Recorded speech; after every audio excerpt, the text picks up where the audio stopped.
کې د ارمان مازغه یې ور وکوټل. بیا یې زموږ مازغه د عثمان لالا په شکل را وکوټل، په کمره کې دننه را وکتل چې دا یې کیدای شي یو طریقه سي عارف شهید باندې یې داسې وار وکئ چې راسه د کور له مخه یې په داسې ټکانو ووزله، دا رنګه فایرنګ باندې وکړه چې هغه سپین سرې مور چې 15 یې په یو ځای شهیدان لیدلي دي، بیا یې په وار وار وار دا 18مه جنازه ده چې دا ټکان دا په غوږو واوري، بله ورځ به میندې و خپلو زویانو ته پلو ونیسي چې مزه د عارف رنګه بس یې. خو تېره ورځ په پېښور کې موږ ته 100 جنازې راکول سوې، تر 1.5 پورې زیات دغه پښتانه ځوانان چې کوم دي، پولیس دي، عام خلک دي، دا زخمیان دي. خو د هغې باوجود به په پېښور کې ولسي پاڅون کېږي. خلک سره ګلونه وړاندې کومه د ارمان چې چا خپله ککرۍ د دې مغرورې پښتونخوا تر خاورې جار که، خپله ککرۍ په دې خاوره کې د یو تخم په رنګ وکرله. دلته په پښتونخوا وطن کې موږ چونکې د کښت او کروندې خلک یو، کله چې یو بچ کرو تخم کرو نو بیا باغوانان په دې باندې ډېر فکر کوي چې دا بج او تخم چې کوم دی دا د فلک له زوره او د مځکې له شوره وساتل سي او هغه تخم هغه بج چې کوم دی هغه راشین سي، یو نوی ژوند وکړي. دارنګه که څه هم زموږ وطن کله د بې بارانه پاته سي او کله د سیلابونو وخلته سي،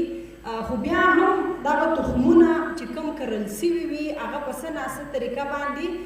خپل سرونه راښکاره کوي، راژوندي کېږي، بچ چې کوم دی هغه کرل کېږي.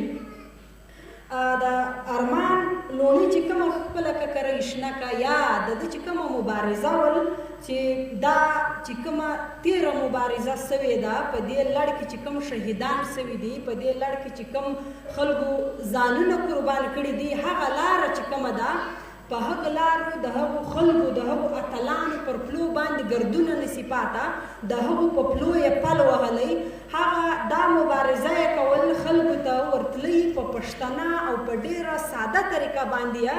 د افغان وطن د نیشنل کوسچن د زموږ د وطن مسایل وسایل دا خلکو ته په یو داسې ساده طریقه باندې بیانول او هغه خلک یې ورته ژوندي ساتل چې تر څو دا پښتانه هغه اتلان او شهیدان په مړونو کې حساب. دلته د ارمان شهید مبارزه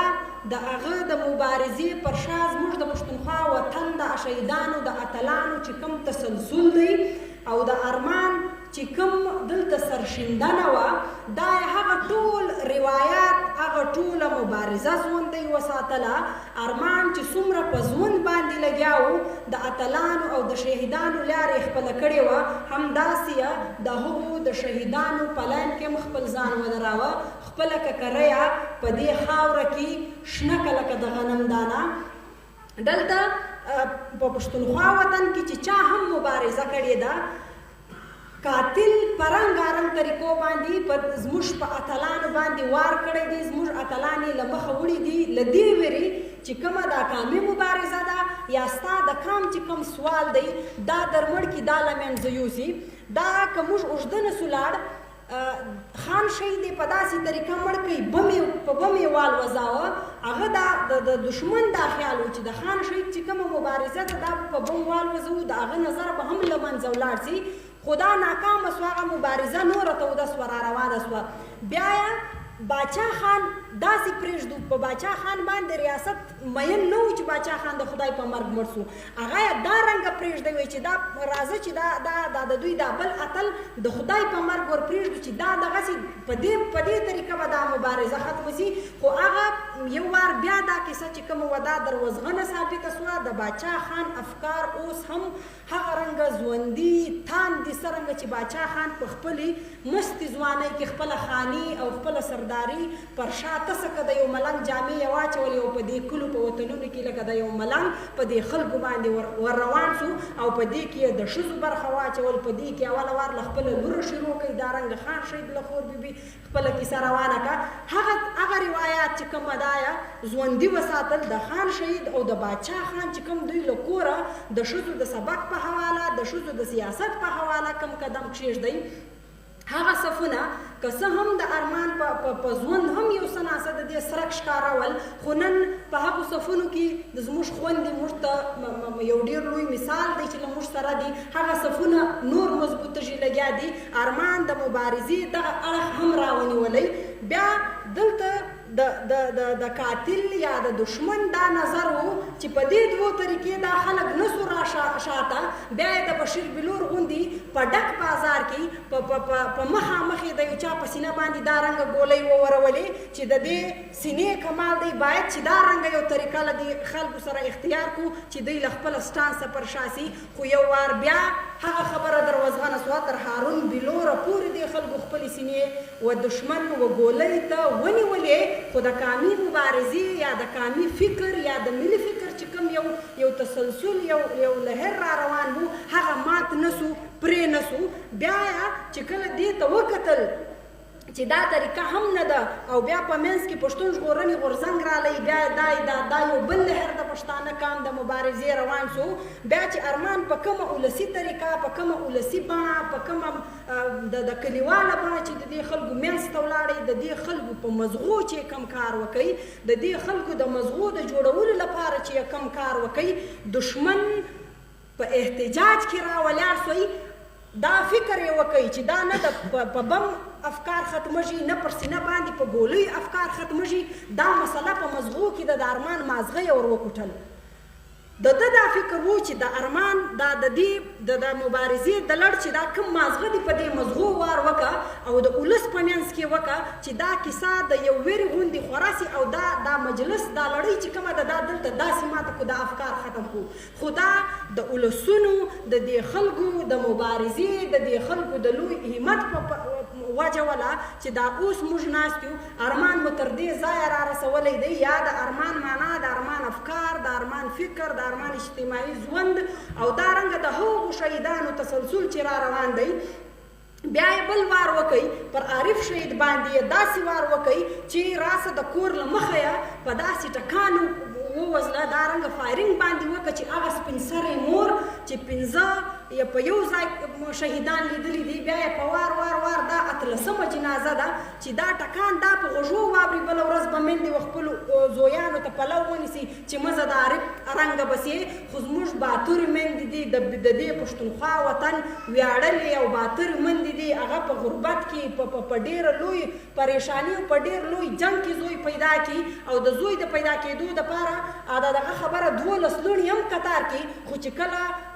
خبره د ننګ راسي، کله خبره د وطن راسي، بیا هغه مور خپل زوی ته وایي چې زویه ورځه دا ستا لاره ده، ته به دا کوې. لکه خان شهید ته چې مور ویلي وه چې دا د ښځو نظربند چې کوم دا په کور کې د نظربند دا جیل چې دی دا ماته داسې کمزوری کیسه معلومه شي، باید چې ته په جیل کې وي یو مضبوطه کار ده، دا نظربند چې دی دا واره نه خوري. نو موږ هغه باتورې میندې بیا هم نه راوګرځولې د عارف د سراج وزیر په شکل کې. نن هم سراج له وزیرستانه را روان وي، په مزار مو ورسره ملاقات وکړي، کلی سنځاوۍ ته د ارمان ترین ته دلته هم کیسه ناکامه سوه. بیا یې په موږ باندې وار په خونه کې دننه وکئ، بیا یې زموږ مازغه د عثمان لالا په شکل راوکتل، په کمره کې دننه راوکتل چې دا یې کیدای سي یو طریقه سي. خو هغه بیا حالات په یو بله چپه واوښته. د عثمان لالا جنازه موږ ولیده، د عثمان لالا د مرګ په خلاف چې کوم خلک راووتل، کوم ولسونه سره پر یوه ځای سول، د دې دشمن کیسه بیا بدله سوه. هغه پلان چې وایي د پښتنو په خپل همت، په خپل هوډ، په خپله سپېڅلتیا، په خپل پښتني غرور باندې دا کیسه بیا ور خرابه کړه، بیا یې ور ماته کړل. د پېښور دا بله ورځنۍ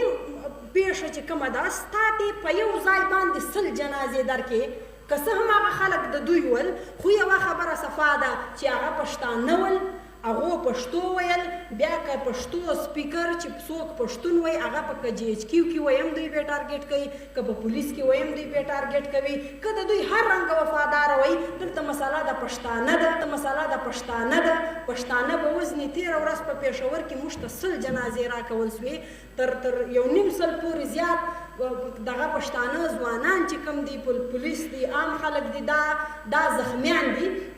خو د هغې باوجود به په پېښور کې ولسي پاڅون کېږي، خلک به بیا راوځي. دلته د دې باوجود په کلاسیپلا او په نورو ځایو کې د هغې پېښې په خلاف احتجاجونه روان دي. دلته د ارمان په مختلفو ځایو کې کلاسیپلا کې، کوټه کې، ژوب، چیرې د ارمان تلین لمانځل کېږي. خبره دا ده چې موږ پښتانه چې کله هوډ وکړو نو یا د موږ د کام د ګټلو یا د کام د سوکاله کولو دپاره چې کوم د زموږ هوډ دی دا ډېر مضبوطه دی او موږ له وخته په ډېرو لویو قربانیو باوجود موږ ودې ته ولاړ یو. خو خبره دا ده چې موږ به که دا اوله خبره خو دا ده چې دا زموږ د وطن چې کوم شهیدان سوي دي دا سره بیلول نه دي پکار، دا سره بیل نه دي. که له هره تنظیمه سوي دي، که په هر احتجاج کې سوي دي، که په هر جلوس کې سوي دي، دا د شهیدانو به یو هار جوړوو موږ. دا به د هار دا شهیدان به د هغه هار جلا دانه وي. دا چې دا موږ په رایو ځای کو دا زموږ شهیدان زموږ د غاړې هار دی او چې قیمتي دانې د ولوي د لهاره د لیلا د غاړې هاره کندهاره، نو هغه قیمتي دانې که څه هم هغه داسې عام دانې نه وي چې بس اوس دوی لرې کې له موږ ولاړې، دا اوس هم په موږ کې ژوندي دي. د دې هار به جوړوو، دا به زموږ په غاړه وي او موږ به د دې شهیدانو د وینو په تسلسل د دې شهیدانو ته د قدر ورکولو په موخه د دې شهیدانو د ارمانونو یا د هغو د لارو د پاللو دپاره چې د هغو په هغو لارو په پلو باندې ګردونه نسي پاته، د هغه دپاره به دا یوه خبره موږ کوو او دا هم ارمان کوله چې موږ به د نیشنل ډایلاګ دپاره ځان ته لارې برابروو، موږ به نیشنل ایجنډه جوړوو، موږ به ځان ته یو ملي سنګر خامخا ټاکو. دارنګه که زه اوس پر دې ځای ولاړه ما دا شهیدان ټول کلیم که چې دا زما دي نو د دې شهیدانو پر سر به په یو ځای ختل وي او دا هغه ټیم موږ ختلی سو چې کله موږ ځان ته یو ملي سنګر وټاکو بیا به د پېښور غوندې پیښې نه وي، چې کله موږ په یو ملي سنګر کې راټول سو بیا به د ارمان غوندې نور شهادتونه نه وي. که چیرې موږ په یو ملي سنګر کې راټول سو د بشیر بلور سینه به نه وي په ګولیو سری، د عارف وزیر سر به په ګولیو نه وي سروای، د عثمان لالا مازغه به نه وي کوټلي، موږ به خامخا یو ملي سنګر ته راټوله شو. ما د حبیب صاحب د ارمان په غزلو مسه کار روان کړی دی، نو څه غزل مې راخسته د په غزل کې څه جانان معنا وایي زه لږ ورا کانشیس وم، ما وایي زه لږ به رومانټیک یو کیسه به رادغسې، نو ده په آخر کې بیرته لیکلي وو چې زما خلک جانان ته بدل نوم ورکوي خو زما د جانان نوم کندهار او پېښور او کټه او کابل دي. نو د زموږ داسې شهیدان او داسې خلک یا داسې شهیدان چې موږ ورکړي دي چې هغو جانان او کام او دا هر څه ته چې کوم دي د وطن په جغرافیه کې راټول کړي دي، ستا چې هر رنګه هر څه دي دا ټول د کام په یو مخصوصه دې ته یو فریم ورکړی دی چې دا زموږ د اصل مقصد دا دی. نو د دې د حاصلولو دپاره به موږ یو ملي سنګر خامخا جوړوو. د شاعر شعر د کېدی چې له ما سره ګډ واټ سي یایي تندو غرو ګلونو له شبنم سوې شبنم سي کوم وګړي چې د کام په لاره مل سي، چې یو غنم کرونده کې ځان قربان کې بیا تک شین بوټی سي یو سل دانې غنم سي. نو موږ هغه ککرۍ لیدلې دي چې په خاورو کې یې شخې کړي دي د یو تخم په حیث، دارنګه سل دانې غنم ځینې جوړ سوي دي او دا غنم چې کوم دي دا باید چې موږ نور ځان سره وساتو، سنبال یې وساتو. د دې غنمو د دې په سر کې چې کوم مازغه دي هغه دا رنګ جوړ کړو او د دشمن لاس هم له دې راونیسو چې بیا به هغه پوهان مازغه چې د زموږ په سرو کې دي هغه به کوټي په احتجاج کې دننه او په کمرو کې دننه به ستا مازغه کوټي، د دشمن هغه لاس به هم رانیسو او مازغه به هم جوړو. نور مو وخت نه اخلم، ډېر مننه.